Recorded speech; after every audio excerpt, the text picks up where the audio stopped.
And welcome to another Leumi Financial Corner. With us once again, Michael Zaremski, head of U.S. Private Banking, Bank Leumi USA, member of Investment Committee for Leumi Investment Services. I'm Zev Brenner in conversation with Michael.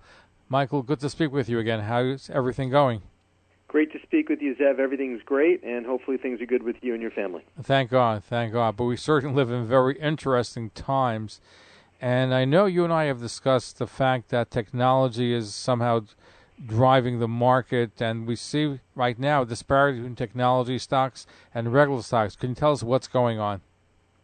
Yeah, absolutely, Zev. I think it's a great question. And again, for the record, the views expressed here are my views, not necessarily those of the bank or the broker-dealer. But we've spoken a lot lately about how the markets have changed, how the economy has changed, and how business has changed as we've continued to move deeper and deeper into the digital age. And one of my main theses right now is that the market and the economy are just measuring the world incorrectly. So as we continue to see a bigger shift into the digital age, I think what we really need to do is recalibrate how we look at companies, how we calibrate those companies and what sectors and what businesses we put them in. Because for the most part, at this point, every successful company is essentially a tech company today. In order to be successful, you need to find ways to employ technology, to drive down costs, to create efficiency, to engage with the internet world, to engage with the cloud. And for the most part, every company that's doing well employs some element of technology. So I think if you think about companies back, in the 1950s or 60s, I mean, GE was a technology company. They were making turbines and making things that at that point were cutting-edge technology. Last time we spoke, we talked about the Gilded Age of capitalism in the late 1800s, and I think it's fair to say that steel, railroads, and telegraph were all high-tech companies and high-tech industries at that time. But eventually, technology becomes commodity, and things move on and things change. So I think a big part of the discrepancy we're seeing in the market today is that a lot of companies have a label of technology companies, and frankly, they're no longer really technology companies, but they're really just embedded into the other sectors of the economy. So it means that we're shifting. I'm not sure if everybody realizes that we've had a major, major shift. Even from the last time we had an economic downturn, there's a big difference. Absolutely. And I think if you look at a couple of companies, and I'll give you some specific examples, if you look at a company like Microsoft, 20, 30 years ago, I would say that they were absolutely a technology company. And it's not to say that today their technology is any less relevant or any less important, but in my mind today, because of the way the world has evolved around Microsoft and the way that Microsoft has evolved, Microsoft is effectively, one of the industrial companies of the modern world. They are, in many ways, one of the companies that I would kind of put them in the category of where GE might have been in the 50s or the 60s. So in many ways, they represent an industrial-type company because without Microsoft, without all the suite of their technology that allows corporations to work, the economy doesn't really work. So again, while they are enabling technology and using technology, I would say that in many ways you could probably put them into the industrial side of it because they really are part of the industrial complex of the world. Take it another step further, and I look at a company like Amazon. Amazon is a technology company, but for some reason, most of its competitors, like a Walmart or Target or other companies that are engaging in a lot of the retail activity or client-to-client activity, are considered as consumer discretionary.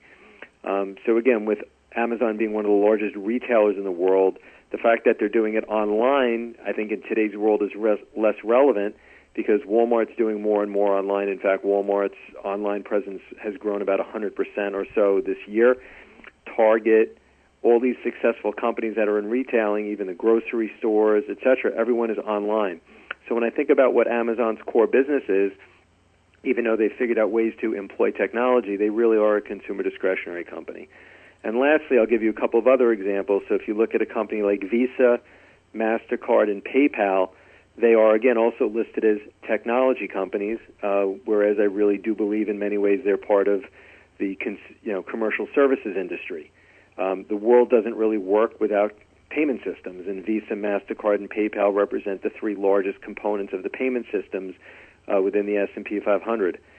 So if you merely took those five companies, Microsoft being the number one company in the S&P 500 by market cap, Amazon being the number 3 company, and then Visa, MasterCard, and PayPal at 9, 14, and 17 respectively, and you just recalibrated them into where I believe they really fit in terms of where their economic value is, you dramatically shift and change how the S&P 500 looks from a sector standpoint.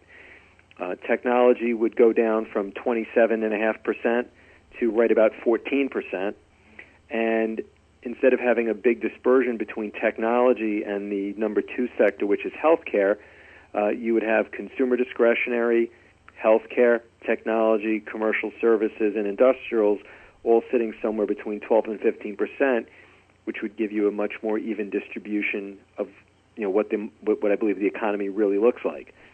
And if you just made some of those recalibrations and, again, continued to think about what the modern world looks like, not what we calibrated 20, 30 years ago, I think you get a much different picture, and therefore I think that the industries would look very differently when you're looking at return patterns.